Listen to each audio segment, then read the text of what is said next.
ఇప్పుడు మన దగ్గర ఉన్న కోర్సెస్ ఏంటి? మన దగ్గర పైథాన్ ఉంది, జావా ఉంది, with AI, gen AI include చేసాం. ఓహో వై? బికాస్ బయట ఏఐ ఉంది, ఏఐ కావాలి అని జనం చాలా అడుగుతున్నారు. అండ్ ఏఐ కూడా ఫ్యూచర్ చాలా ఉందండి.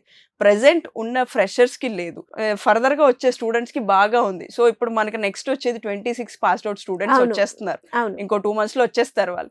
వాళ్ళని దృష్టిలో పెట్టుకుని ఉన్న వాళ్ళు కూడా ఆ స్కిల్ నేర్చుకోవాలి, నెక్స్ట్ వచ్చే వాళ్ళకి అది హెల్ప్ అవ్వాలి అన్న పాయింట్ లో అది కూడా కరికులమ్స్ లో యాడ్ చేసాము. దానికి తగ్గట్టు వాళ్ళు ట్రైన్ అవుతారు. ట్రైన్ అవుతూనే వాళ్ళు ప్రాజెక్ట్స్ కూడా బిల్డ్ చేస్తారు. వాళ్ళు నేర్చుకున్న దాన్ని వదిలేయకుండా మల్టిపుల్ ప్రాజెక్ట్స్ ఎవరైతే చేస్తారో మ్మ్. ఇక్కడ చేసిన వాళ్ళకే ఫ్యూచర్ ఉంటుందండి. అంటే దానికంటూ ప్రాక్టీసింగ్ ప్రాక్టీస్ సెషన్స్ ఉంటాయి. ఎవ్రీ డే 4.5 hours వాళ్ళ క్లాస్ ఉంటే 2 hours ప్రాక్టీస్ సెషన్ ఉంటుంది.